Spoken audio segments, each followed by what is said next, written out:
Hello, sir. It's Agent Hub. What I propose is that you let these people go, and I'm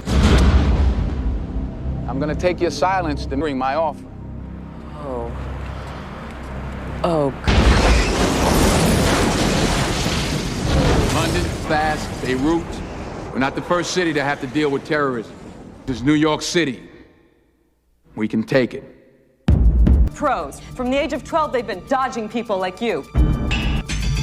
They're attacking our way of life. The president wants it stopped, and there's only... Are you saying the president is prepared to take the necessary steps? Today, with the invocation of the war power, declaring a state of martial law in this city, we intend to squeeze it. Do you have any idea what you're starting? It's wrong. What if what they really want in the stadiums like we're doing? And put soldiers on the street and have Americans look up, bend the law, shred the Constitution just a little bit. And everything that we have bled and fought and died for. Don't you ever again question my command, is that clear? I'm not under your command. Take a look around, tell me if you really think that's true.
What if one terrorist attack could change an entire nation? The Siege, 1998, predicted fear, surveillance, and chaos long before they became reality. Hello, welcome to Filmy Review Hub. Let's uncover the movie's review, hidden facts, and shocking details. The Siege 1998 is an American action thriller movie directed and produced by Edward Zwick. He also helped write the screenplay along with Lawrence Wright and Menno Meyjes. The story itself was created by Lawrence Wright. The movie features a strong cast, including Denzel Washington, Annette Bening, Bruce Willis, Tony Shalhoub, Sami Bouajila, and David Proval. It was filmed by legendary cinematographer Roger Deakins, edited by Steven Rosenblum, and the background music was composed by Graham Revell. The film was produced by Twin River Productions and released by 20th Century Fox on November 6, 1998. The movie runs for 116 minutes, is in English, and was made in the United States. It had a production budget of around $70 million and ended up making about $116.7 million at the worldwide box office. The story follows a series of deadly terrorist attacks that shake New York City. As fear spreads across the city, law enforcement agencies race against time to stop the terrorist cells before more innocent people get hurt. The movie mixes intense action, suspense, and political drama while showing the tough decisions police and government officials have to make during a major crisis. When The Siege hit theaters on November 6, 1998, critics had mixed opinions about it. Some people praised the performances and the intense story, while others felt the movie didn't fully live up to its potential. Even though it earned over $116 million worldwide, it was still considered a box office disappointment because of its high production budget and marketing costs. The movie kicks off after a US Army barracks in Saudi Arabia gets bombed, killing both American soldiers and civilians. The US Government blames a terrorist group led by Sheikh Ahmed bin Talal. Soon after, the Sheikh is secretly captured and held by Major General William Devereux Bruce Willis. Back in New York City, FBI Special Agent Anthony Hubbard, Denzel Washington, and his Lebanese-American partner Frank Haddad, Tony Shalhoub, are called in after a city bus is hijacked. The bus is packed with passengers and everyone believes there's a bomb on board. Luckily, it turns out to be nothing more than a paint bomb. The terrorists escape, but they leave behind a warning. They demand the release of Sheikh Ahmed and promise that next time the attack will be real. Hubbard works with his FBI team, including agents Tina Osu, Mike Johansson, Danny Sussman, and Floyd Rose, to figure out who's behind the threat. While investigating, Hubbard runs into CIA officer Elise Kraft, Annette Bening. She suddenly shows up at the warehouse where the hijacked bus is being examined and demands access. Since she doesn't go through the proper government channels, Hubbard refuses to let her interfere and tells her to come back with official authorization. Later, the FBI arrests a man suspected of sneaking large amounts of cash into the country. Hubbard decides to let him go so they can secretly follow him and see who he's connected to. But the suspect notices he's being followed, panics, and gets pulled into a red van before the FBI can stop it. The team tracks the van to a hidden CIA safe house, where they discover Kraft secretly questioning the suspect. Furious that the CIA is interfering with an FBI investigation, Hubbard arrests Kraft. Things quickly get worse. A city bus is blown up in a suicide bombing, killing 25 innocent people. Kraft tells Hubbard that the terrorists never planned to negotiate. They only wanted as much media attention as possible before carrying out the attack. She also reveals that there is an active terrorist cell hiding somewhere in Brooklyn and asks whether the group has made any demands yet. The FBI collects fingerprints from the bombing scene and identifies one of them as Ali Waziri, a known terrorist who entered the United States just 3 days earlier on a student visa. While tracking down the paperwork, Hubbard's team finds Samir Najde, Sami Bouajila, the college lecturer who signed Ali's visa application. Samir explains that he signs dozens of student visa papers as part of his job and had no idea who Ali really was. Kraft insists Samir isn't involved and says keeping him free is critical to the investigation. Even so, Hubbard's team continues hunting down members of the terrorist network and believes they've finally stopped the threat. But they couldn't be more wrong. The attacks become even more terrifying. A crowded movie theater is bombed, an elementary school turns into a hostage crisis, and finally the FBI's New York headquarters at One Federal Plaza is destroyed in a massive explosion that kills more than 600 people. The city falls into complete panic. With the violence getting out of control, the president declares martial law. The 101st Airborne Division, led by General Devereux, moves into Brooklyn, locks the area down, and begins searching for anyone connected to the attacks. Soon, every young Arab male becomes a target. Hundreds are rounded up, including Frank Haddad's own son, and locked inside Yankee Stadium without trials or evidence. Furious over the racial profiling and abuse of innocent people, Haddad quits the FBI. Massive protests break out across New York as citizens fight back against the military occupation, and reports begin spreading that soldiers have killed civilians during the operation. Meanwhile, Hubbard and Kraft, now using the name Sharon Bridger, keep digging for answers. They capture another suspect named Tariq Husseini, hoping he'll lead them to the remaining terrorists. Instead, General Devereux takes over the interrogation and brutally kills Husseini before he can provide any useful information. After witnessing this, Bridger finally admits the truth. She reveals that years earlier, she secretly trained and supported fighters who were battling Saddam Hussein's regime. When the US government cut off funding, she couldn't abandon the few survivors who were left. She helped them escape to America, believing she was saving their lives. Instead, those same fighters eventually became terrorists, using the military skills they learned against the country that had taken them in. She also reveals that General Devereux captured Sheikh Ahmed on his own without official approval, making the entire situation even worse. Knowing they're running out of time, Hubbard and Bridger convince Samir to arrange one final meeting with the last terrorist cell. Hubbard also convinces Haddad to come back and help with the investigation, putting their differences aside for the greater good. At the same time, Thousands of people from different backgrounds gather for a peaceful march to protest the military occupation of Brooklyn. Before Hubbard and Haddad arrive at the meeting point, Bridger and Samir are already there. That's when Samir finally reveals the shocking truth. He is the final terrorist. But he also says there will never truly be a last terrorist because hate and violence always create more extremists. Samir straps a bomb to his chest and plans to blow himself up in the middle of the peaceful crowd. Bridger desperately tries to stop him, but Samir shoots her in the stomach. Hubbard arrives just in time and kills Samir before he can reach the crowd. Even though the bombing is stopped, they can't save Bridger. As she dies, she quietly recites part of the Lord's Prayer, ending with the Arabic word Inshallah, meaning God willing. After uncovering everything, Hubbard, Haddad, and the rest of the FBI storm General Devereaux's headquarters to arrest him for torturing and murdering Tariq Husseini. Devereaux argues that martial law and the president's emergency powers give him complete authority even over the courts. He orders his soldiers to aim their weapons at the FBI agents, creating a tense standoff where either side could start a deadly shootout.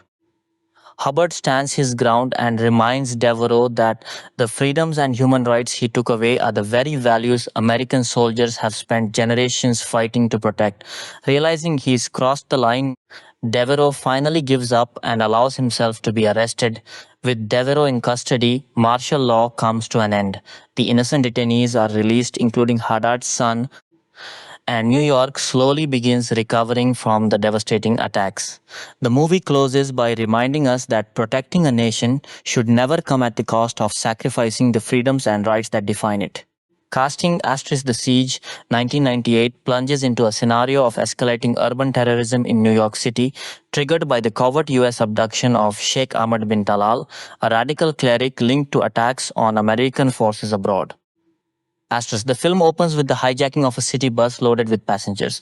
FBI Special Agent Anthony Hubbard, played by Denzel Washington, and his Lebanese-American partner Frank Haddad, Tony Shalhoub, respond swiftly. What appears to be a genuine hostage crisis with an explosive device turns out to be a paint bomb, a warning shot from an unseen enemy. The terrorists escape, and soon afterward the FBI receives explicit demands. Release the Sheikh or face further consequences. Hubbard, a methodical and principled investigator leading a joint FBI-NYPD anti-terrorism task force, embodies the film's core tension between law enforcement ideals and the pressures of crisis. His partnership with Haddad adds layers of cultural nuance and personal stakes. Haddad, an Arab-American agent, navigates the delicate balance of loyalty to his country and the growing suspicion directed at his community. Their dynamic provides some of the film's most grounded human moments amid the chaos. The plot thickens with the introduction of CIA operative Willis Annette Benning, who confronts Hubbard during the arrest of a suspect. Kraft operates with a shadowy agenda, her methods clashing with Hubbard's adherence to procedure. Their uneasy alliance forms the emotional and investigative backbone of the early acts. Kraft's insistence on protecting certain assets hints at deeper intelligence entanglements predating the current crisis. The first major escalation comes with a suicide bombing of another MTA bus, killing dozens in a visceral sequence that underscores the indiscriminate horror of the attacks.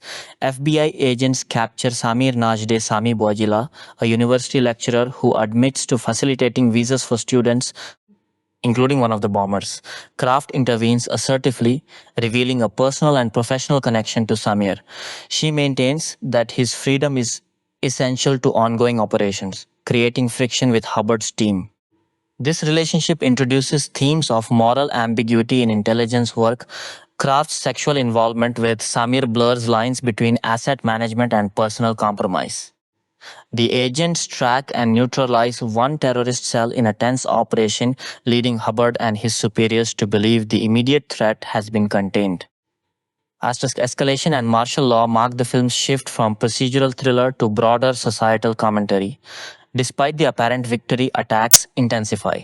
A bombing at a crowded Broadway theater devastates civilians and first responders, followed by a hostage crisis at an elementary school. The climax of the terrorist campaign destroys one federal plaza, the FBI's New York field office, resulting in over 600 casualties. These sequences are staged with a sense of mounting dread rather than gratuitous spectacle, focusing on the human cost, the shattered lives, overwhelmed hospitals, and panicked cityscape. In response, the president declares martial law in New York City, deploying the 101st Airborne Division under Major General William Devereux, Bruce Willis. Devereux, a hardline military figure with a history tied to the Sheikh's capture, assumes command with ruthless efficiency. Brooklyn is sealed off, and young Arab men, including Haddad's own son, are rounded up and detained in a makeshift camp at Downing Stadium. This policy of mass detention and racial profiling drives the film's central ethical conflict. Haddad resigns in outrage, his personal and professional worlds colliding as he witnesses his community treated as collective suspects. Public reaction erupts in protests and riots. New Yorkers demonstrate against both the terrorism and the military occupation. The film intercuts these scenes with news footage style reporting, featuring real-world anchors for added verisimilitude. Devereux's methods grow increasingly authoritarian. He oversees surveillance of Hubbard's team and resorts to extreme measures, including the torture and execution of a captured suspect, Tariq Husseini. This act highlights the erosion of civil liberties under the guise of security, as character development deepens as alliances fracture and revelations emerge. Hubbard remains committed to due process even as pressure mounts from all sides. Washington's performance conveys quiet intensity and moral steadfastness, portraying Hub as a man wrestling with institutional failures and personal doubts. His growing distrust of Kraft evolves into reluctant partnership when her true identity as Sharon Bridger is revealed. Bridger discloses her history of training and supporting anti-Saddam militants in the Middle East. After funding cuts left her assets vulnerable, she facilitated their relocation to the US, inadvertently planting the seeds of the current terror network. Her backstory adds complexity. She is neither hero nor villain, but a product of Cold War era realpolitik gone awry. Benning's portrayal of Bridger Kraft is layered with ambiguity. She projects cool competence masking deep regret and conflicted loyalties. Her relationship with Samir, initially presented as strategic, gains tragic weight as his true allegiance becomes clear. Tony Shalhoub delivers a standout performance as Haddad, infusing the role with quiet dignity and simmering anger. His arc from dedicated agent to outraged father personalizes the broader themes of discrimination and divided identity. Bruce Willis's Devereaux is deliberately unlikable, a caricature of militaristic overreach who dismisses constitutional constraints. His lines about fighting junkyard dogs with bigger, meaner ones encapsulate the film's critique of ends justifying means logic. The terrorist cells operate with compartmentalized precision, reflecting real-world asymmetric warfare tactics.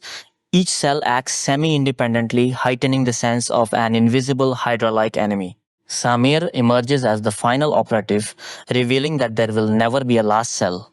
His Suicide West plot targets a multi-ethnic peace march protesting the occupation, bringing the narrative full circle to questions of collective responsibility and endless cycles of violence. In the confrontation at a bathhouse, Samir shoots Bridger before Hubbard and Haddad intervene. Her death, marked by a recitation mixing the Lord's Prayer and Inshallah, poignantly blends her Western and adopted cultural influences. Hubbard and Haddad, reunited in purpose, lead a raid on the army headquarters to arrest Devereaux for the murder of Husseini and unauthorized actions. A tense standoff ensues, with soldiers aiming rifles at federal agents. Hubbard's appeal to Devereaux, reminding him that the very civil liberties he violated are what soldiers throughout history have defended, resolves the conflict. Devereaux submits, martial law ends, and detainees are released. The resolution affirms institutional checks, but leaves lingering unease about future vulnerabilities. Cinematography by Roger Deakins contributes significantly to the film's atmosphere. Gritty, documentary-like visuals capture New York's streets under duress, with desaturated tones emphasizing the grim reality. Urban landscapes, bridges, subways, crowded plazas become battlegrounds, amplifying claustrophobia and scale. Graham Revel's score mixes tense orchestral elements with Middle Eastern motifs, underscoring cultural clashes without overt exoticism. Editing by Steven Rosenblum maintains a brisk pace, balancing action set pieces with quieter character moments. Performances anchor the film's ambitions. Washington's hub is the moral center, delivering measured authority that contrasts Devereaux's bluster. Benning brings nuance to a role that could have been cliched, conveying the toll of moral compromises. Shalhab's Haddad humanizes the Arab American experience, while Willis leans into Devereaux's villainy. Supporting players flesh out the FBI team with authenticity. Thematic depth distinguishes The Siege from standard action thrillers. It grapples with the trade offs between security and liberty in the face of terrorism. The mass detention of Arab Americans echoes historical precedents like Japanese internment during the Urdu, serving as a cautionary tale. The film questions intelligence blowback, US. Support for Mujahideen-like groups creating future enemies, and interagency rivalries that hinder effective response. Compartmentalization in terror networks mirrors government secrecy, creating parallel failures. Racial and religious profiling receives sharp scrutiny. Scenes of arbitrary arrests and family separations highlight the human cost of generalized suspicion. Haddad's confrontation with colleagues and his son's detention crystallize the personal dimension. The Peace March finale symbolizes hope for unity amid division, contrasting the terrorists' divisiveness. Yet the film avoids simplistic resolutions, acknowledging the persistence of threats. Production context reveals the film's prescience. Scripted by Lawrence Wright, Menno Meyjes, and Edward Zwick, it drew from real events like the 1993 World Trade Center bombing and Middle East conflicts. Filmed before 9/11, its depiction of NYC under siege gained eerie resonance afterward. Zwick defended the project against criticism, arguing for provocative storytelling that sparks dialogue rather than sanitized portrayals. Controversy arose from Arab American groups concerned about reinforcing stereotypes linking Islam with terrorism. The American Arab Anti-Discrimination Committee and SAIR protested, citing potential for hate crimes. Producers made minor adjustments but retained the core narrative. Zwick met with critics and emphasized the film's condemnation of government overreach alongside terrorist acts. This backlash underscores the challenges of depicting sensitive geopolitical issues in mainstream cinema. Action sequences are effective but secondary to drama. Asterisk, the bus hijacking and theater bombing build suspense through realism rather than pyrotechnics. The FBI raid on a terrorist safe house demonstrates tactical coordination, while the final bathhouse confrontation delivers intimate stakes. Devereaux's military occupation features armored vehicles and checkpoints, transforming familiar Brooklyn neighborhoods into occupied territory. These visuals heighten the film's sense of a city losing its identity to fear. Asterisk, dialogue crackles with ideological tension. Exchanges between Hubbard and Devereaux distill philosophical divides. Rule of law versus expediency.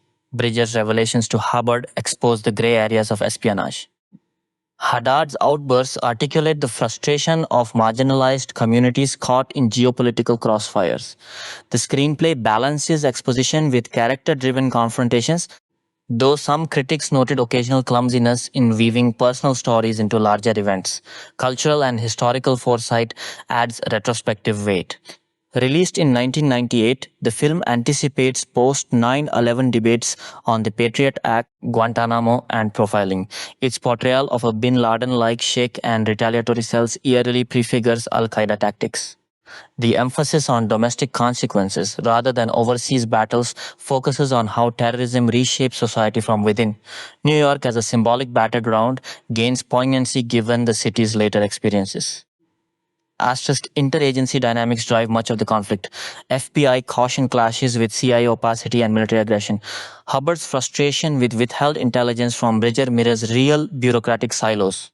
Devereaux's unilateralism critiques unchecked executive power in crises.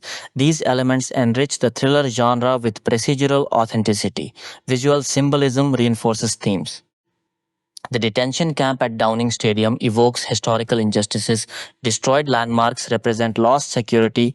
The Peace March with diverse participants contrasts the terrorists' exclusionary ideology. The camera lingers on faces in crowds, fear, anger, resilience, humanizing the abstract threat. Nighttime sequences amplify paranoia, with shadows suggesting unseen dangers. Sound design and music enhance immersion. Asterisk. Explosions resonate with visceral impact while quieter moments use ambient city noise to underscore vulnerability.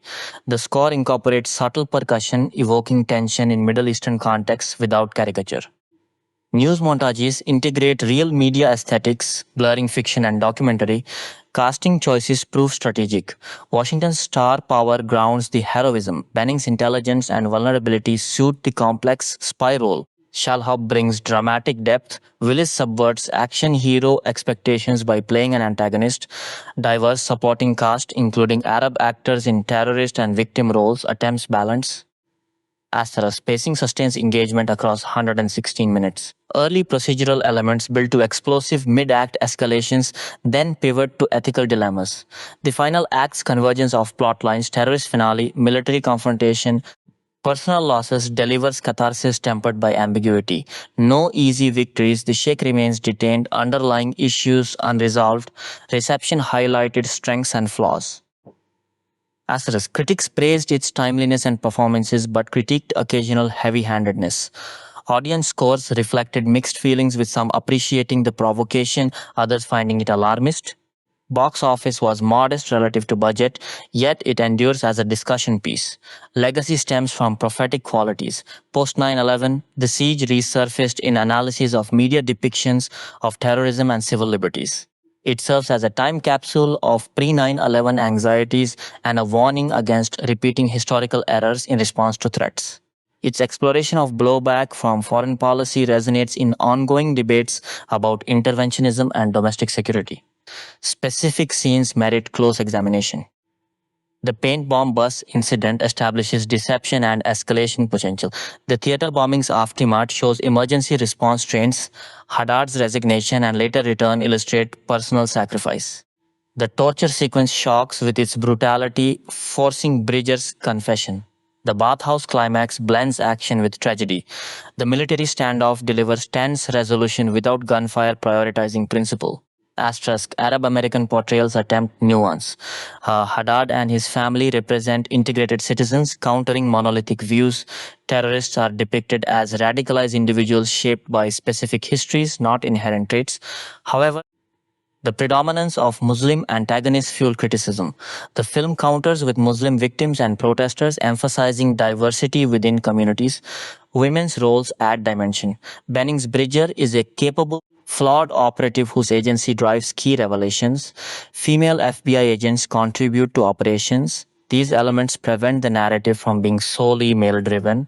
Political commentary avoids partisanship. Asterisk. Criticism targets executive overreach, intelligence failures, and societal prejudices broadly. The president's decision for martial law is shown as reluctant. This even-handedness strengthens its cautionary message. Asterisk. Technical achievements support storytelling. Practical effects for bombings convey destruction convincingly. Location shooting in New York adds authenticity. Costume design differentiates civilian, law enforcement, and military spheres. Makeup and prosthetics handle injury realism without excess. Comparative context within Zwick's filmography. Like other works, The Siege examines moral complexities in conflict. Zwick's direction favors ensemble dynamics and ethical gray areas over pure spectacle. The film fits 1990s thrillers addressing social issues.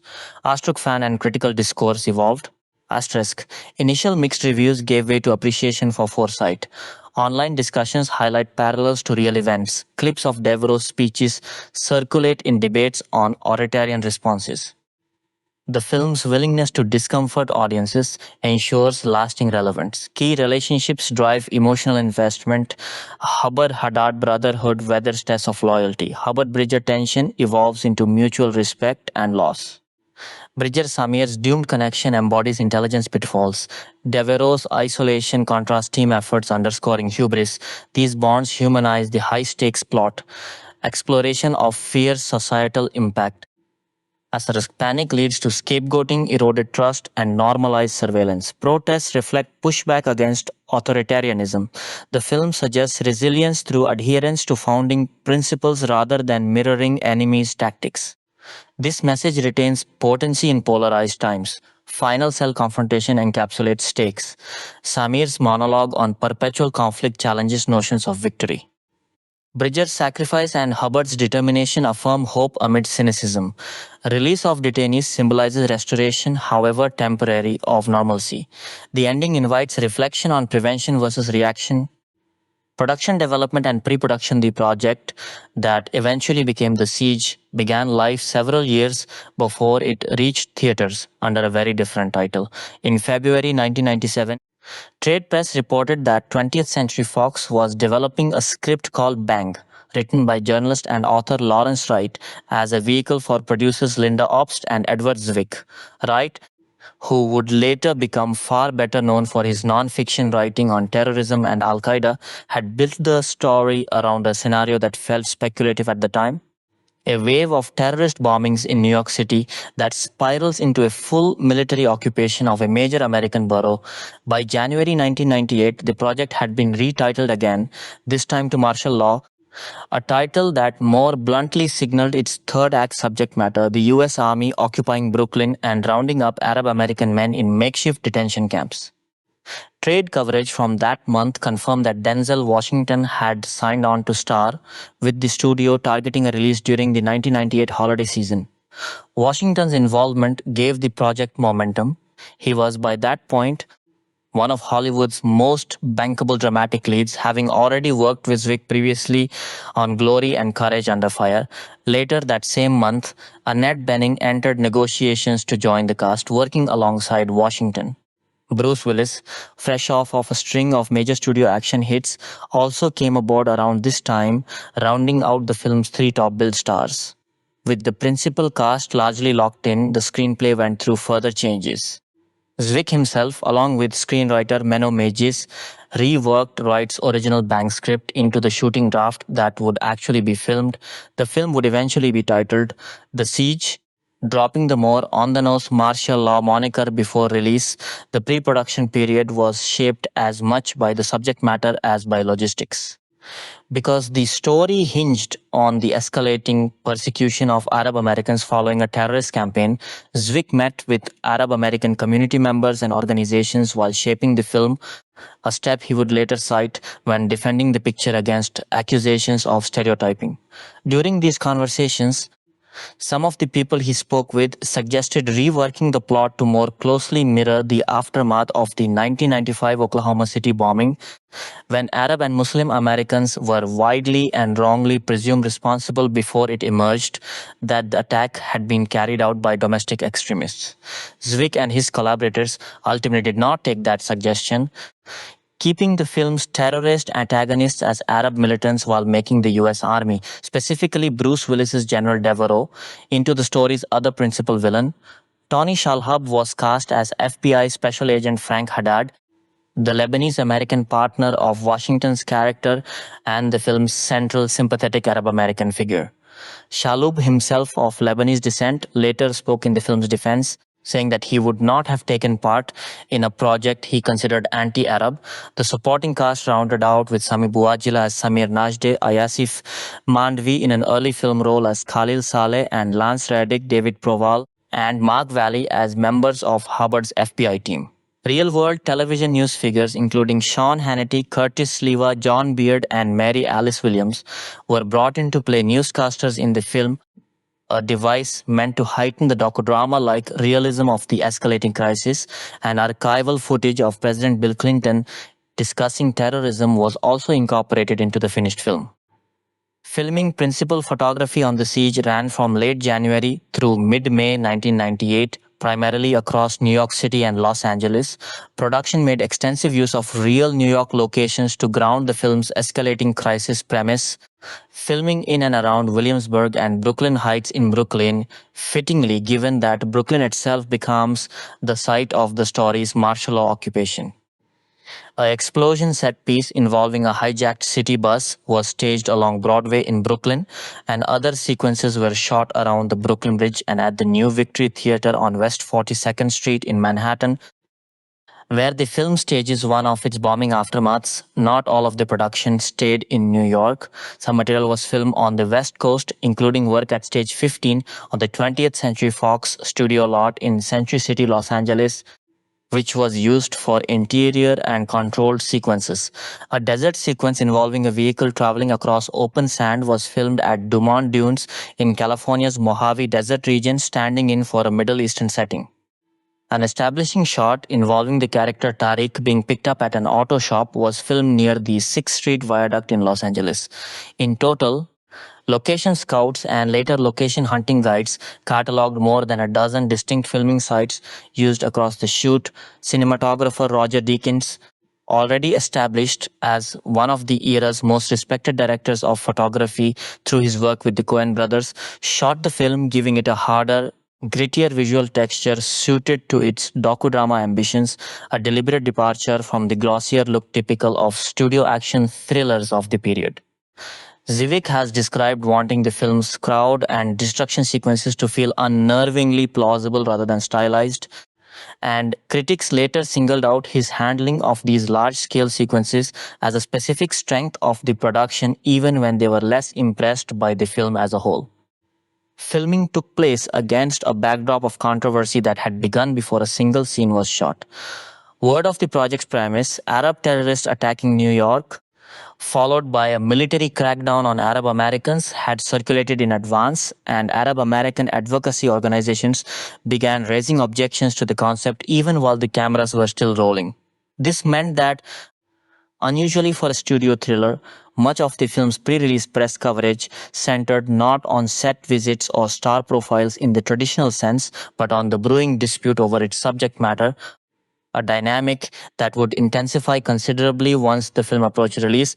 Post-production Steven Rosenblum, a longtime editor for Zwick going back to Glory, cut the film together in post-production, working to balance its multiple narrative strands: the FBI procedural plot led by Washington's character, the CIA subplot involving Benning's dual identity operative, and the escalating military occupation storyline anchored by Willis. The finished film ran 116 minutes, listed elsewhere as 115 minutes depending on the release format, a length that gave the editing team room to build the story's escalating structure, moving from a bus hijacking to a suicide bombing to a theater bombing and school hostage situation, and finally to the destruction of a Manhattan office tower without collapsing the pacing.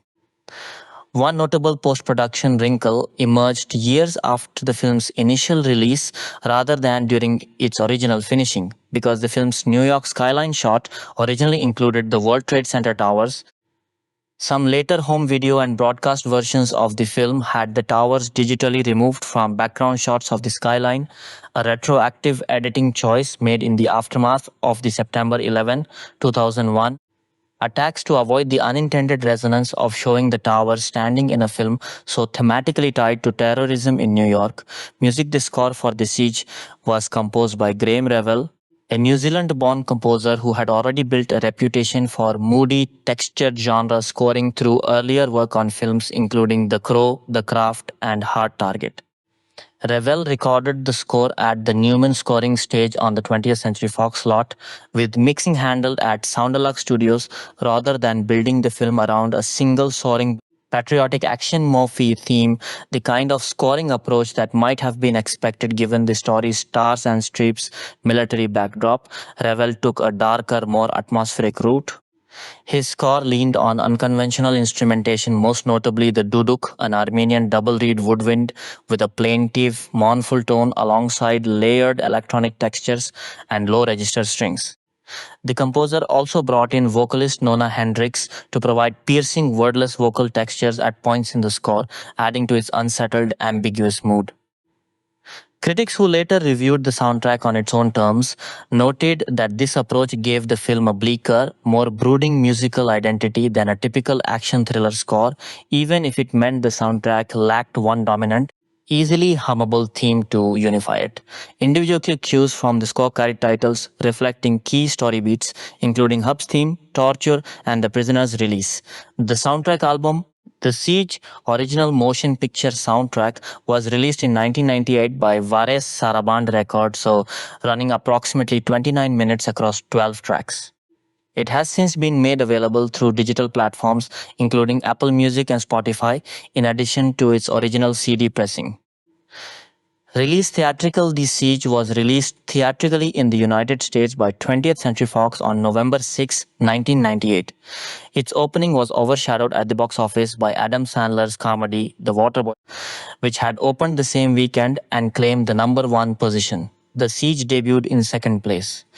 In its second week of release, the film carried an additional point of pop culture significance unrelated to its own content. It was one of the theatrical presentations that screened the teaser trailer for Star Wars Episode I, The Phantom Menace, a trailer whose online debut around the same period became a notable early moment in the history of movie marketing on the internet.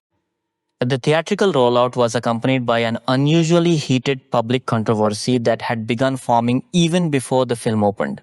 The American Arab Anti-Discrimination Committee spoke out against the film, with its spokespersons describing it as deeply offensive and arguing that it reinforced stereotypes linking Islamic religious practice with violence, pointing specifically to the film's visual grammar, in which scenes of Muslim characters performing ritual ablution before prayer are used to signal the approach of violence.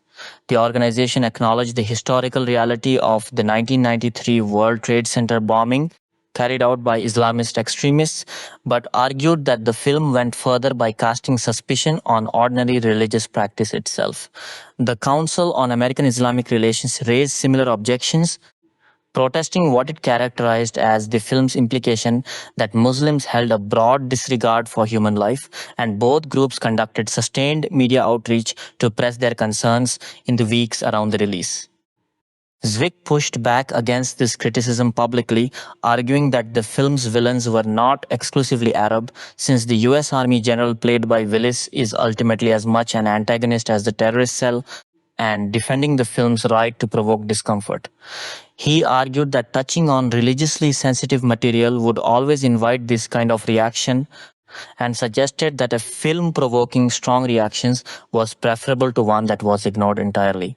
In a separate defense of the film's themes, Zwick framed its true subject as America's own capacity for repression and prejudice under pressure, pointing to its imagery of American citizens being detained without due process as the element he hoped audiences would carry away from it. Screenwriter Lawrence Wright later reflected on the theatrical release in a 2007 interview, attributing the film's disappointing box office run in part to organized protests by Muslim and Arab groups outside theaters showing the film. He also noted what he considered an ironic postscript, that in the period following the September 11 attacks in 2001, The Siege became one of the most rented films in the United States, as audiences sought out a fictional narrative that suddenly felt closer to lived events. Home media The Siege has had a long home video life across multiple formats, reflecting both its original 1998-99 release cycle and its later reappraisal following the September 11 attacks. Its first home video releases came via VHS and Laserdisc in 1999, alongside a first-generation DVD edition. A further DVD edition followed on April 20, 1999, and additional DVD reissues appeared over the following years, including a 2001 anamorphic widescreen edition that added a DTS audio track and replaced the earlier disc, and a 2007 reissue marketed under a martial law edition label referencing the film's earlier working title. The film reached high definition on June 9, 2009 with a Blu-ray release from 20th Century Fox Home Entertainment. This edition presented the film in its original 2351 widescreen aspect ratio via an AVC encoded 1080p transfer with a primary English audio track in DTS HD master audio, plus French and Spanish tracks in Dolby Digital 5.1 and subtitle options in English, including SDH, Spanish, French, Cantonese, and Korean, depending on the specific regional pressing. Reviewers covering the Blu-ray at the time generally judged the picture and sound quality to be a clear step up from the standard definition DVD editions, though some noted the transfer fell short of top-tier reference quality. Bonus material on the Blu-ray disc was notably slimmer than on some of the earlier DVDs, consisting primarily of the film's theatrical trailer along with promotional trailers for other Fox Action catalog titles, rather than carrying over supplementary features from the earlier DVD releases. The film has subsequently also been made available for digital purchase and rental, including through streaming storefronts such as Amazon's Prime Video. Reception box office The Siege was made on a production budget of $70 million, a substantial outlay for the period reflecting its starry cast and effects-driven action sequences. Against that budget, the film opened to $14. 7 million in North America across its first weekend, enough to place it second at the domestic box office behind The Waterboy. From there, the film's domestic run proved comparatively modest. It finished its North American theatrical release with a total gross of 40,908. International markets contributed $80 more, with the film earning 75,623 in territories. Outside North America, bringing its worldwide total to roughly 116.7 million. While that final worldwide figure technically cleared the film's $70 million budget, the industry consensus at the time treated the film's performance as underwhelming given its cast, budget and marketing push, particularly in the crucial domestic market where it trailed comfortably behind its opening weekend competition and failed to build meaningful momentum in subsequent weeks. Commentary at the time, and Lawrence Wright's later remarks in particular, tied this underperformance directly to the organized protests and negative pre-release publicity generated by Arab American and Muslim advocacy groups, which dominated much of the film's news coverage in the lead-up to its release. Critical reaction to The Siege on its release was mixed, landing the film in the average tier on aggregate review measures rather than at either extreme. On Rotten Tomatoes, the film holds a 44% positive rating based on 61 collected critic reviews, with the site's consensus summary describing it somewhat more favorably than the raw percentage might suggest as an exciting and well-paced action film. On Metacritic, which calculates a weighted average across critic reviews, the film scored 53 out of 100 based on 25 reviews, a figure the site characterizes as indicating mixed or average reviews. Audience response, as measured by CinemaScore polling of opening weekend moviegoers, came in at a B- grade on the service's A+ to F scale, a respectable but unspectacular score suggesting audiences found the film reasonably satisfying without being enthusiastic about it. Individual critical notices reflected this same split. Roger Ebert, writing in the Chicago Sun-Times, awarded the film 2.5 stars out of 4. He credited Zwick with handling the film's large-scale crowd and action sequences skillfully, but faulted the picture overall as clumsily constructed, arguing that Zwick's carelessness with plot mechanics left the film needlessly confusing in places. Trade reviews at the time of release struck a similar note, praising the film's tense, well-crafted opening stretch focused on the FBI's counter-terrorism efforts, while arguing that the film lost credibility and nuance once its plot escalated toward Bruce Willis's martial law subplot, which some reviewers felt tipped the film from serious-minded thriller into more generic cartoonish action movie territory. Reviewers were divided on the performances as well. Washington's lead performance was widely praised as a strength of the film, while assessments of Benning's role as the CIA operative were more mixed, with some critics feeling the character was underwritten relative to her ability, and Willis's General Devereaux drew a similarly split response, admired by some as a compelling antagonist and dismissed by others as a two-dimensional villain.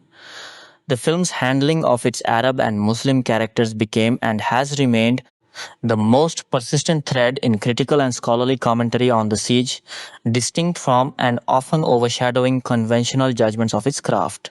Contemporary commentators argued that despite the filmmaker's stated intentions, the film structure, in which Arab characters are overwhelmingly cast as the perpetrators of escalating violence, offset by a single sympathetic Arab American FBI agent, functioned similarly to other Hollywood films that used a single good member of a marginalized group as cover for otherwise wholesale negative depictions of that group. Critics writing from this perspective argued that the film's message about the dangers of government overreach and ethnic profiling was undercut by the fact that its plot still required real, violent Arab terrorists to set the entire crisis in motion, and that its images of bombing victims and religious ritual reinforced exactly the kind of associations its defenders claimed it was critiquing.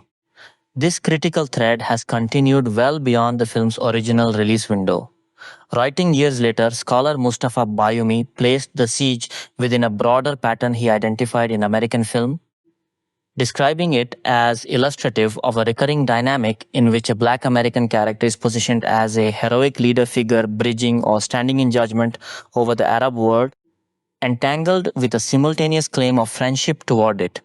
A structure Bayoumi argued reflected a distinct and racially loaded strand within Hollywood's approach to depicting Arab and Muslim characters more broadly.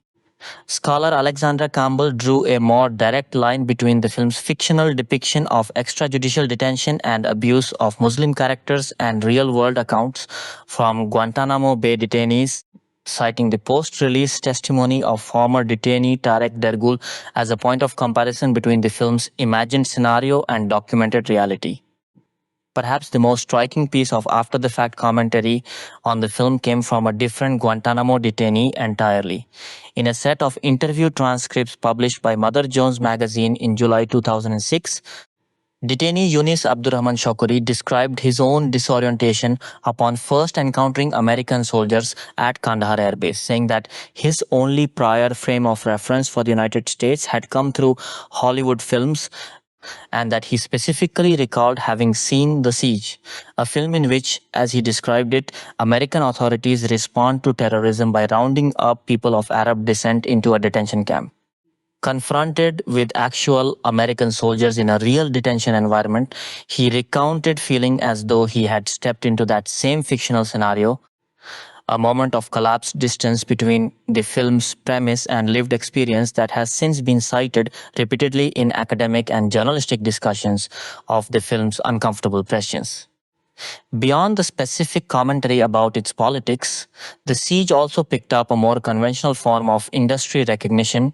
Bruce Willis was named the recipient of the Golden Raspberry Award for Worst Actor for the year, an award that cited his performances not only in The Siege but also in Armageddon and Mercury Rising, both released the same year, reflecting a broader critical sense that 1998 had not been a strong year for Willis's dramatic choices, even as some of those same films performed well commercially. Review's number one, Washington is the rare talent who can transcend and usually improve his material. He's become perhaps one of the more reliably bankable movie stars in Hollywood's firmament, despite the fact that he generally avoids sequels and superhero movies. Watching and rewatching Denzel's films, 48 of them since 1981, and all of them big parts, you're seized with a newfound respect for the man's craft, talent, and passion in his performances. That doesn't mean we're not gonna rank them, however. Here are all of Denzel Washington's performances, from worst to best, the WTF to the downright brilliant. What an impressive body of work. All blurbs written by Bill J. Ebery unless otherwise noted. This controversial thriller came under fire when it was released for its depiction of Islamic extremists conducting terrorist attacks in New York. In a post-9/11 era, it's gained an eerie, unwelcome resonance, and its depiction of innocent American Muslims herded into cages by a power-mad general is likely to color how it's seen in the Trump era. As the FBI agent trying both to track down the terrorist and to undermine the creeping fascism of a surveillance state, Washington makes for a solid hero, a compassionate, professional, heroic yet conscientious. It's a reliable, though largely unremarkable, star turn in a not very good film, though we can't entirely call it far-fetched as we did in 1998. Washington also directed this inspirational period drama about a debate team at all-black Wiley College in Texas during the Depression, and his sincerity shines through in both his direction and his performance. The film is kind of all over the place, tackling segregation, debate tactics, romance, labor relations, and family conflict all at once, and often in fairly facile fashion. His character is not only an inspirational teacher and debate coach, he is also secretly a labor organizer. He has some unusually moving moments here. A fully rounded character, however, rarely emerges. Washington's feature debut remains one of the straight-up strangest films he's ever done. He plays Roger Porter, a young man who reconnects with the father he never knew. The problem is dad is Walter Whitney, George Segal, a well-heeled white corporate exec who's married into a wealthy status-obsessed family. When Walter's secret comes out, he loses everything. Father and son have to live together in comical poverty and misery. There's only so much an actor can do with a part like this, but Washington does get one fantastic scene. His "You walked away from a great lady" speech near the end is, oddly enough, one of his finest moments on screen and an early indicator of his future glory. Sidney Lumet's satire-laced drama is all about veteran political operative Richard Gere, a man with a remarkable ability to shape people's images using the most devious of tactics. Remember the days when a politician's image actually mattered. Washington plays the corrupt public relations honcho in cahoots with Middle Eastern oil sheikhs who are trying to get Gere to help elect their chosen candidate. He's just there to be calm, slick, and menacing, but it's still fun to see Denzel play a smooth corporate villain. Watching him, you can sense how this guy got as far as he did. He exudes stability even as he plots to undermine the democratic process. Jonathan Demme's Dubia-era remake of the classic about a brainwashed soldier who becomes a political contender is less about treasonous conspiracies and more about the modern media landscape. Washington plays the Sinatra role, a heroic veteran who served alongside soon-to-be vice presidential candidate Raymond Shaw Liev Schreiber. It's an engaging turn, though the shadow of the superior original overwhelms the proceedings.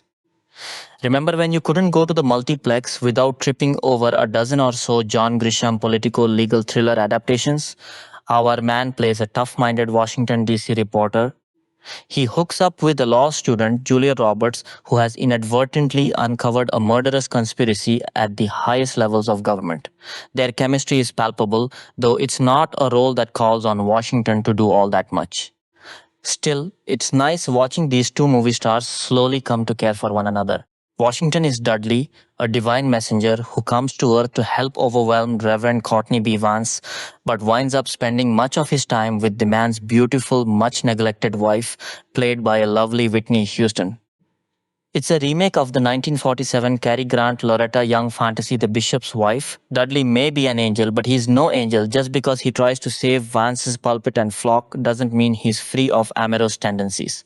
Washington is likable, though he's playing second fiddle to Houston's radiance, and one doesn't need to do a lot of acting to be in awe of that.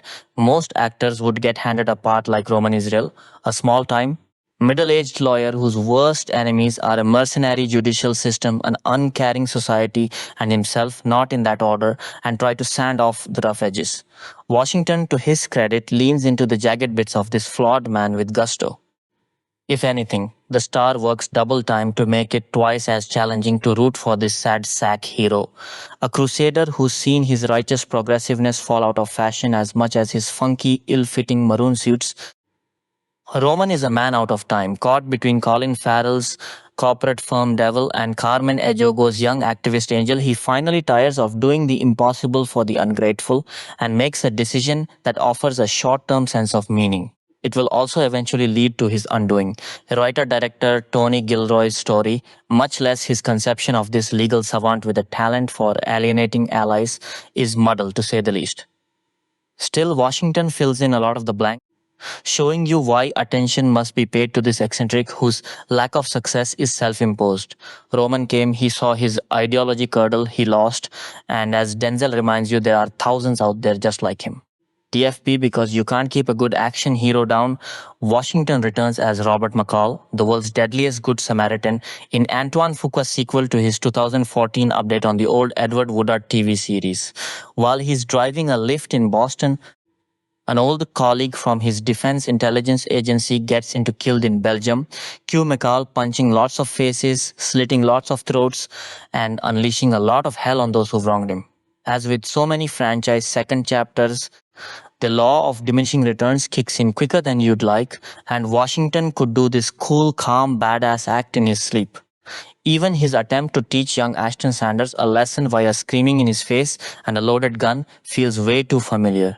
Still, the man knows how to sell this ARAP age action stuff beautifully, put up with the abundance of dead air, and you get to hear Washington turn a line like, "I'm going to kill each and every one of you, and the only disappointment in it for me is I only get to do it once," into tough guy poetry. DF in an early starring role, Washington plays a British soldier posted in Northern Ireland who's discharged and returns home to a neighborhood that's falling apart. He tries to keep it together amid warring gangs and a society that has no appreciation for his service. You can see the early glimpses of Washington's later heroic characters here, the upright man in a world of chaos. This is more social drama than crime thriller, and his tender performance is its chief asset. A father at the end of his rope, guess who? Takes part of a hospital hostage after getting screwed over by the health insurance system. These kinds of hot button, ordinary man pushed too far Hollywood movies always traffic in histrionics that undermine their social messages, and this one's no exception, except for the fact that Washington can sell this kind of role in his sleep. He's truly excellent here. Watch the subtle shock his face registers as he starts committing his actions. Even he can't believe what he's doing, teaming with his training day director Antoine Fuqua. The actor makes his brooding ex-special forces an expert in slow burn outrage. You have to admire the way he patiently bides his time until it's time to start stabbing, slicing, and gouging out eyeballs. But to his credit, he makes the performance not just gripping, but genuinely poignant. This was a remake of the TV show starring Edward Woodward, and it's a little too gleefully nihilistic in its violence.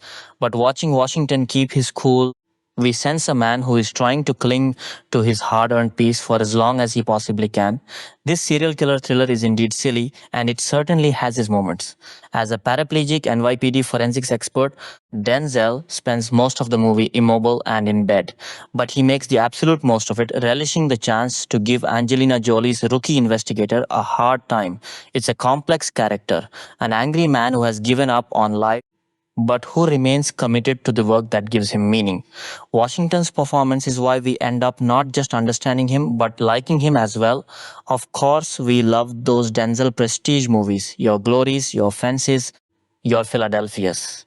But we'll cop to a serious weakness for Denzel pulp, i.e. those grittier, grimmier, more genre-centric films where he's chasing down a suspect and seems precariously on the edge of losing it at all times. And Washington's latest thriller could not be pulpier. He's Joe Dick Deacon, a deputy sheriff working a small town beat north of Los Angeles. Once upon a time, however, he was a crack homicide detective in the big city until a case involving a serial killer derailed him. When he's asked to fetch evidence in his old stomping ground for a case, Deacon stumbles across a murder that may be tied to the one who got away. Naturally, he decides to help a younger investigator, Rami Malek, track down whoever's stalking and stabbing young women. Washington wears his character's weariness well here, giving you the sense that this is a seriously broken man with his share of personal demons and unfinished business. Even when writer-director John Lee Hancock's potboiler gets stuck in simmer mode, you can feel the star adding his own little Eminesque grease touches, especially once Jared Leto's scenery-chewing suspect enters the picture. Dave Washington is just one member of the ensemble cast for Norman Jewson's Oscar-nominated mystery about the murder of an officer at an African-American military camp during World War II. But he immediately stands out as a bespectacled hard-ass whose contempt for his superiors runs deep. Washington had also played the same part in the original theatrical iteration of this story, titled A Soldier's Play. In a lot of his early roles, the actor got noticed for the humanity, playfulness, or compelling melancholy he brought to the parts. Here it's his intensity that strikes you. And without giving too much away, there turns out to be a reason for that. Essential early Denzel viewing, Kenneth Branagh's boisterous and overbaked adaptation of William Shakespeare's comedy has one genuinely brilliant idea, casting Denzel Washington and Keanu Reeves as half-brothers. As Aragonian Prince Don Pedro, the former conveys the natural ease and wisdom of a leader, while the almost comically stoic latter actor makes for a compellingly embittered and conniving foil. On stage, Washington has done more prominent bard roles, including Othello and Richard III, but here he's a welcome, grounded counterpoint to the other actors' impassioned histrionics. Holy crap, when was the last time you watched this fever dream? Marketed as just another anonymous cop drama, this Joel Silver production is in truth a bug-nuts over-the-top extravaganza about crazed killer John Lithgow taking revenge on the hero cop turned assistant DA who put him away. We are talking white supremacist conspiracies, stage murders, doctored sex tapes, forced drug addiction, the works. Oh, there's also a scene early on where Denzel strips naked to apprehend a perp. Seriously, this is one of the lost cult movies of the 1990s. Would it have a better our cup runneth over reputation if someone gonzo like Nicolas Cage or Samuel L. Jackson had done it? Washington strikes the right tone of cocksure bravery as it turns into bewilderment, psychosis, and rage as the movie goes through its many wild twists and turns. In his first directorial effort, Washington gave himself the unshowy role of the Navy psychiatrist whose empathy and patience helped troubled sailor Antoine Fisher Derek Luke overcome his many resentment and rage issues. The screenplay was written by the real Fisher. Washington has to do a lot of listening here, and his calmness makes for an effective counterpoint to Luke's bravura turn. The centered quality he brings to the role of a good man enhances everybody else around him. For this colorful, underrated action flick based on the underground Boom Studios comic, Washington teamed up with Mark Wahlberg to play a pair of bank robbers who are both, unbeknownst to each other, undercover, he for the DEA, Wahlberg for naval intelligence.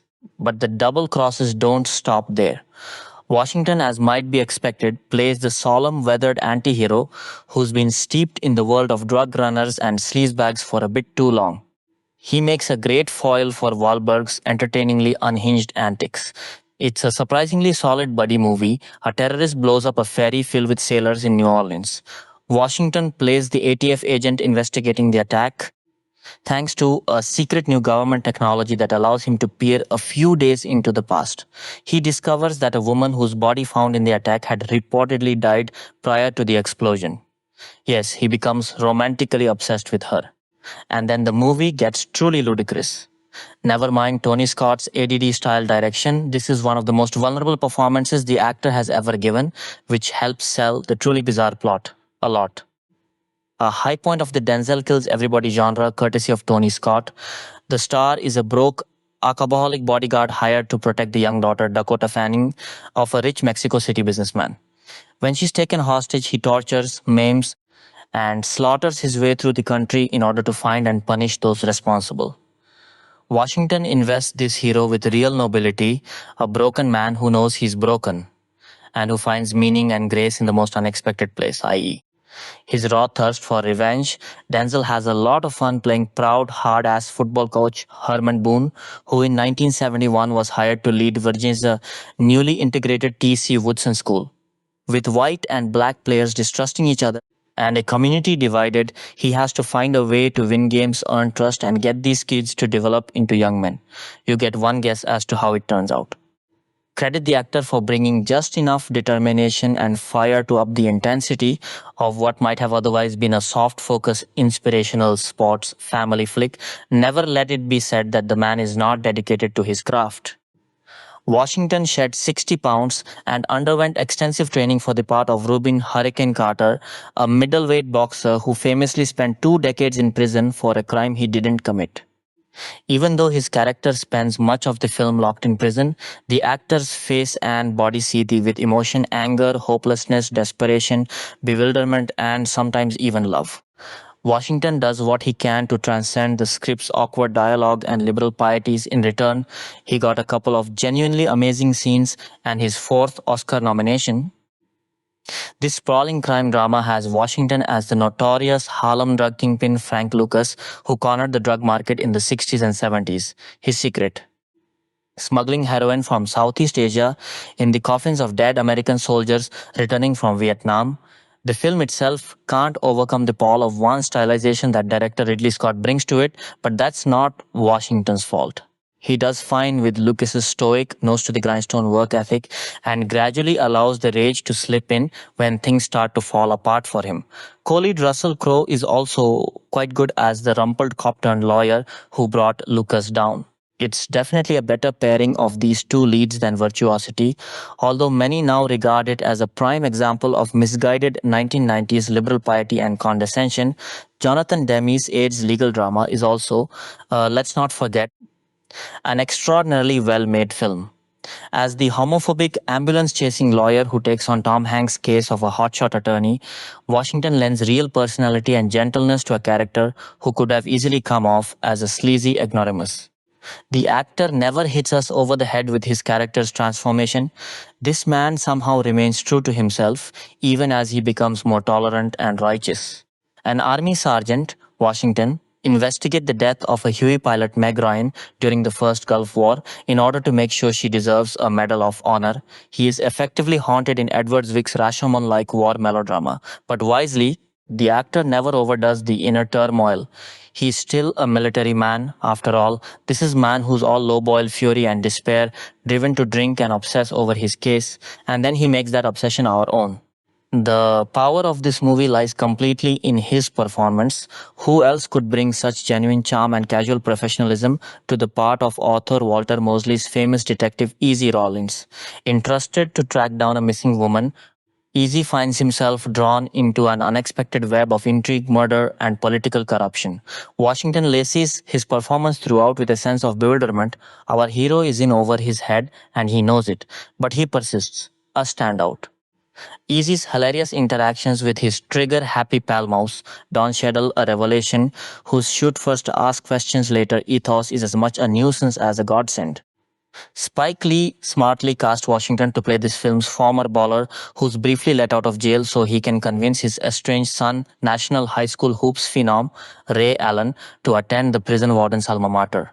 It's a purposefully ridiculous setup, but the sensitivity Washington brings to the part of this wounded, torn man with his combination of pride, resentment, and shame as he tries to reconnect with his son is overwhelming. Without his performance, the story might have been mired in absurdism. He turns this wild, overstuffed movie into something like a great humanist work, reuniting with Devil in a blue-dressed director Carl Franklin. Washington shines as a small-town Florida sheriff whose affair with a local married woman, Sanaa Lathan, leads him to do some pretty unsavory things, all of which blows up in his face when dead bodies enter the picture. Our hero becomes a different man before our eyes, from a cool, confident operator who can bend the law at will to a desperate man who realizes he's being framed. This is a great, underrated modern noir, and our man's performance is one of the main reasons why, in the last film Washington made with his longtime director Tony Scott, he's a veteran train engineer saddled with tenderfoot newbie Chris Pine as they struggle to stop an out-of-control freight train loaded with hazardous chemicals. This is a riff on the usual late-period Denzel formula. The solid pro who's been at this job for too long and who has to teach a younger counterpart whom he initially distrusts. And he's very moving here, conveying both pride in his job and bitterness at the fact that he's clearly considered replaceable by his bosses. Also, the movie is ridiculously exciting. What is it with Denzel, Tony Scott, and trains? In this flashy remake of the gritty 1974 New York subway hostage classic, Washington plays a transit executive who's been demoted due to a bribery scandal. He gets a chance to redeem himself when John Travolta's flamboyantly calculating ex-cop and a team of criminals take over a subway train. Forget the often fragmented filmmaking and cacophony. Washington's understated performance as a wounded man just trying to do his job works very well, playing off against Travolta's preening, baroque villain. Most people credit that tear, silently sliding down his face while he defiantly endures a flogging for winning Washington his first Oscar in Ed Zwick's acclaimed epic about African-American soldiers in the Civil War. But as Private Trip, a rebellious and cynical runaway slave, the actor is electrifying from start to finish. He makes Trip's contempt and his pain palpable, which in turn feeds his growing need to belong. Even though the man sows chaos, he also often seems to be the only person who sees things for what they are. It's a star turn whether he's a supporting player or not. Director Richard Attenborough couldn't quite do for martyred South African activist Stephen Biko what he did for Gandhi with this apartheid-era drama, but don't blame Washington. His Biko is wildly charismatic, playful, intelligent. Even bemused watching him as the legendary leader, it's easy to understand why so many would be drawn to this man and why the government would so fear him. So why, you ask? Is so much of the film's focus actually on the white journalist Kevin Kline, who wrote the source material? How much time do you have? Kline, of course, isn't bad, but the movie basically dies whenever Washington isn't on screen. When he is, However, watch out, forget the Dylan reference in the title. Washington's Caribbean police chief Xavier Quinn is a man who's trying to figure out if his best friend Robert Townsend, suspected of murder, is guilty. The plot ambles along, and Denzel is the essence of laid back professionalism as he deals with corrupt officials, grisly crimes, lustful housewives, and his own divided loyalties. It's an odd, captivating little movie with one of those roles that creates a movie star overnight. That was how Roger Ebert described Washington's turn in this breezy, sexy policier. He wasn't wrong. The actors' first collaboration with director Tony Scott is the best film they made together, a breathtakingly exciting nuclear thriller pitting sadistic submarine Captain Gene Hackman against his rational, responsible second in command. Two guesses. This is a great guy movie pitting the by the book superior against the self sacrificing, morally upstanding upstart. The two actors have a grand old time facing off against one another, and director Scott's high style, playing up the claustrophobia of the sub, matches for all the macho bluster on display to a T. Spike Lee's hit crime flick is more than a suspenseful crime drama. It's a love letter to New York. It's also a surprisingly powerful demonstration of Denzel Washington's incredible range. When a group of criminals take a bank full of hostages, a troubled NYPD detective, Keith Frazier, tries to negotiate the release. In fact, the whole movie is a series of negotiations. Frazier talks not just to the crooks, but also to the small army of onlookers, political officials, a mysterious fixer, Jodie Foster, and via a series of flash forwards, hostages after they've been freed. Sometimes he's a bad cop, sometimes he's chummy, sometimes he's deferential. But all the while he keeps his cool, even as the situation around him becomes more desperate. It's prime Denzel. In one of his sexiest performances, Washington is an enterprising Mississippi carpet cleaner who falls for Sarita Choudhury's independent-minded Indian immigrant. Meera Nair's lush, heartfelt romance glows with humanity and desire. It puts the passion back in compassion. Denzel navigates his character's journey from a handsome, cool, and even slightly smug business owner to hopeless romantic with loads of magnetism, and he and Chowdhury have incredible chemistry together. Even their phone conversations smolder. Washington had already won a Tony for playing Troy Maxson, the towering patriarch at the center of August Wilson's play about black life in the 1950s on Broadway in 2010. When it came time to bring this Pulitzer Prize-winning play to the screen, Denzel would end up doing double duty as an actor and a director as well. And from the moment Washington regales us with a tall tale of fighting death to a draw, you can see how he's building up Wilson's working class everyman into someone bigger than life. Maxon is a man with more stories than the devil has sinners. A 1950s sanitation worker who loves a good yarn, a nip of booze, and his beautiful Rock of Gibraltar wife Rose, Oscar winner Viola Davis. He's also spiritually broken, suffering from a bad past, personal insecurities, and the slings and arrows of being a black man in Eisenhower's America. It's a lot, in other words. But to watch Washington recalibrate his Troy camera instead of a crowd is to see him plumb the depths of a great theatrical role. He gives you the characters' every triumph and tragedy, the disappointments and regrets and the moments of joy, the sense of someone hiding pain and rage beneath a lot of bluster, and his exchanges with his co-stars, notably Davis, Stephen McKinley Henderson, and Giovanna Depo, is like a masterclass in give-and-take acting. Even when the film begins to bump up against its roots as a play, Washington's performance never feels stagey. It's a great actor interpreting a great writer's work and inhabiting it at the same time. TF the actor gives one of his greatest performances as Whip Whitaker, a pilot whose heroic exploits during a plane crash wind up inadvertently revealing the extent of his drug and alcohol addiction.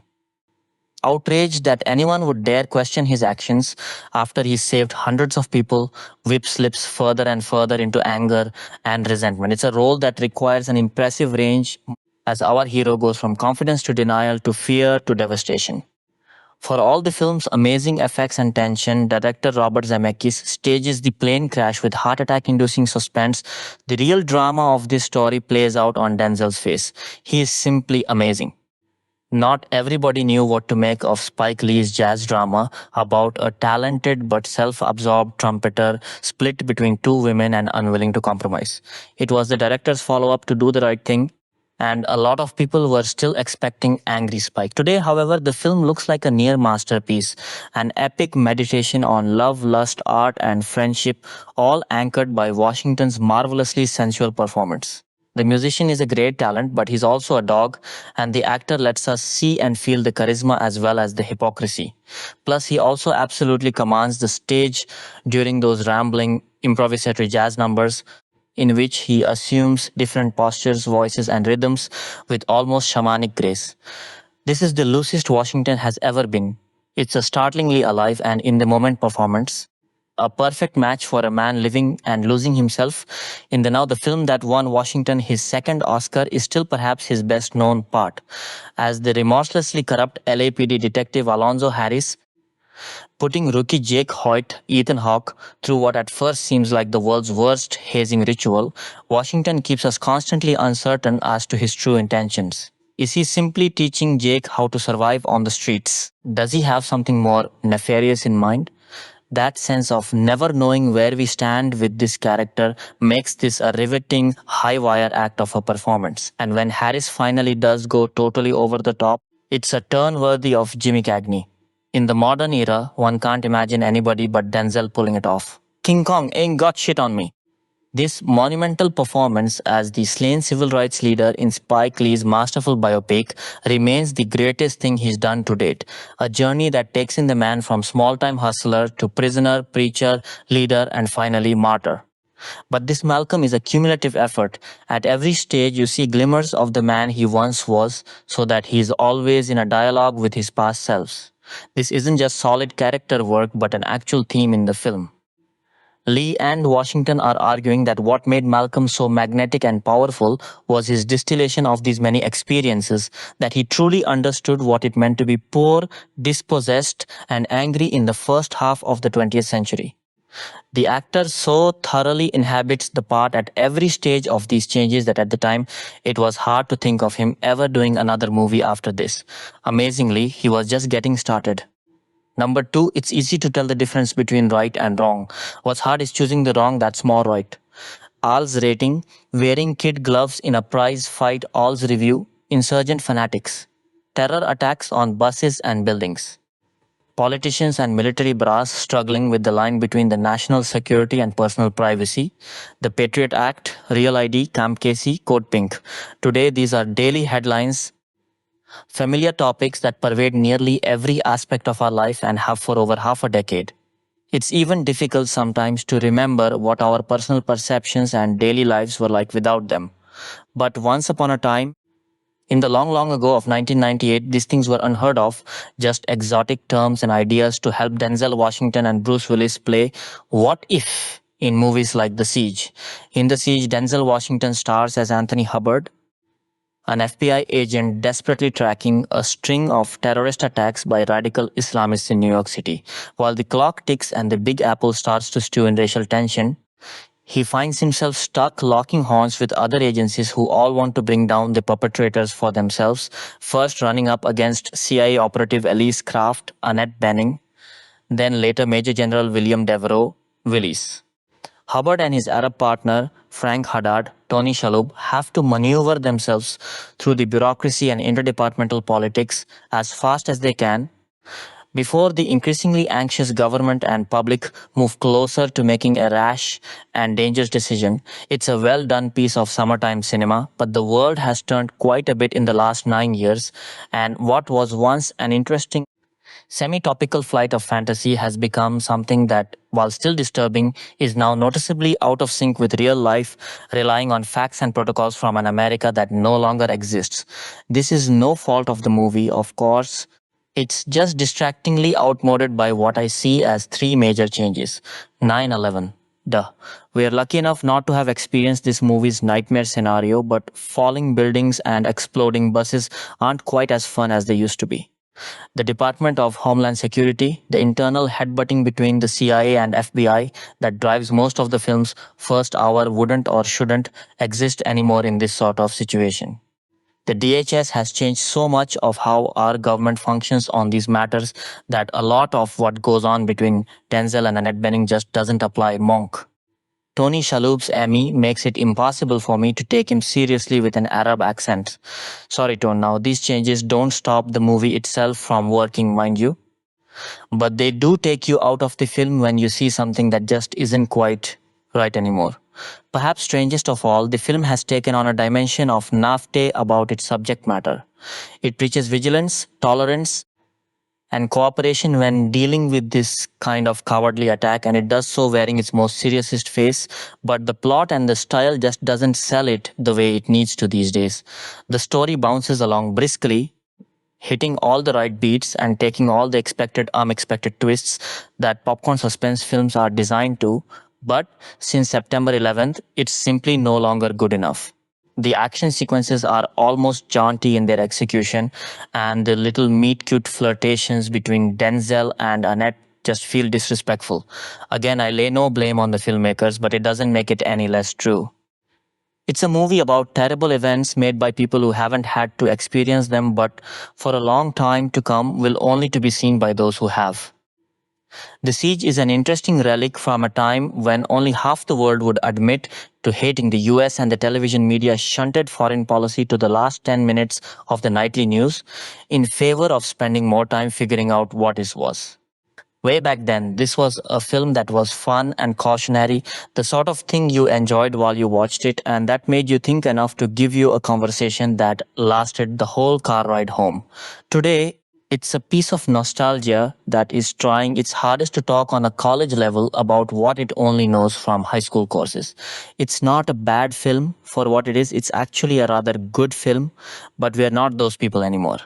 We know more and recognize better what's going on in the rest of the world and have taken a longer strides toward learning where we stand in it. It's a positive thing, no doubt.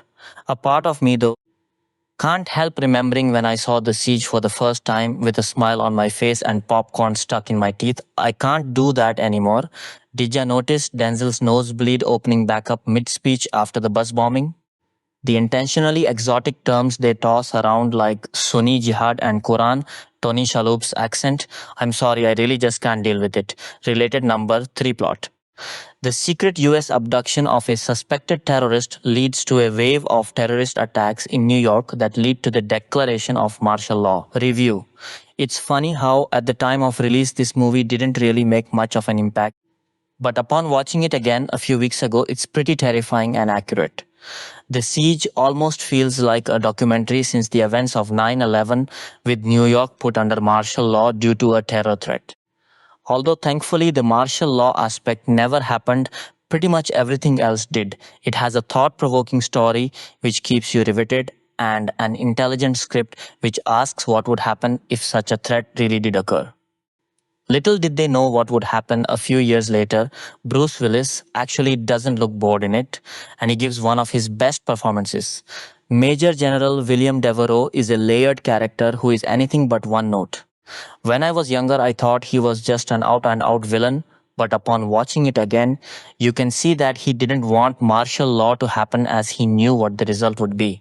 He's essentially following orders, and despite how brutal he gets, he does it because he thinks it's for the greater good of the country. Denzel Washington plays Anthony Hub Hubbard, an FBI agent scrambling around the city trying to prevent another attack. He's fantastic as always, and I think the highlight of the movie is the bus exploding. Hub tries to negotiate with terrorists holding hostages on a bus. He convinces the terrorists to free the children, and you think they are going to back down.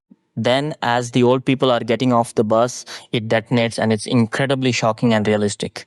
Glass is blown out of car windows, and the city begins to panic. Annette Bening's character Elise Craft Sharon Bridger is unpredictable, and you're almost unsure of which side she's playing for. When she sacrifices herself at the end, mixing a Christian and Muslim prayer, you can see that she understood both sides and is another fascinating character. Because of how tense the film is, I found myself gripped from beginning to end, and Ed Zwick once again proves what a great director he is. Although the action is more realistic rather than fun, it's incredibly well executed and taut. The music is haunting, and although it lacks a main theme, it certainly provided sufficient atmosphere. It maybe doesn't warrant multiple viewings, and after 9/11, it can be hard to sit through. Overall, The Siege is an intelligent and thought-provoking movie with great performances that deserves a reappraisal. Number 4, urban terrorism is scary stuff because you don't know when or how it's going to happen. The enemy is everywhere and nowhere, a will-o'-the-wisp. With explosives, Edward Zwick has succeeded in turning a contemporary nightmare into a good day's sleep. Perhaps he didn't have the money to blow up buildings properly. He is the aftermath man, arriving with dustpan and brush to inspect debris. Also, having no discernible bad guy dissipates tension. Watching the FBI rush about like a headless chicken, waiting for the next atrocity, is a sad reflection on its bad old self. Anthony Hub Hubbard, Denzel Washington, is New York's anti-terrorist supremo, with Lebanese-American Frank Haddad Tony Shalhoub as his Arab-speaking right hand. After a sheikh is kidnapped in the Middle East and held by the Americans in an unfurnished dungeon, terrorist groups start erupting in the Big Apple, making a mess of the architecture, bomb damage, and inflicting appalling injuries on elite theatergoers, Broadway first-nighters. A woman with a bad haircut calling herself Elise Craft Annette Bening keeps popping up, saying she's CIA and has contacts with underground Iraqis operating out of Brooklyn. Hub tells her to get lost, but somehow she keeps coming back, behaving flirtatiously, suspiciously, enigmatically. She is worse than a nuisance. She is inexplicable. The plot has no direction. As the nameless bombers continue their destructive campaign, the threat of martial law comes ever closer, with General Devereaux, the army's answer to jackboot diplomacy, waiting in the wings to herd wogs into wire cages. Bruce Willis plays him with an ice pick up his rectum, like the commanding officer small soldiers never unpacked. Bad acting is seldom advantageous to a strong storyline, however star-studded, and with a weak one, it is damning. The ever-dependable Washington does not disappoint, although has little opportunity to do anything but be shocked by the sight of mutilated bodies. Angry at the efficiency of Devereaux's torture techniques and seduced by the charms of the insufferable Miss Craft, Benning's role is ill-defined and frankly absurd. She overacts like mad, as if insisting upon her right to be there. She has no right. She shouldn't be there. The only person to penetrate Zwick's formulaic artificiality is Shalhoub. He was the good chef in Big Night and the Russian caretaker in Polly. He never gives less than the whole of himself, which in this case is not enough, since Willis's sleepwalking is considered a more valuable asset.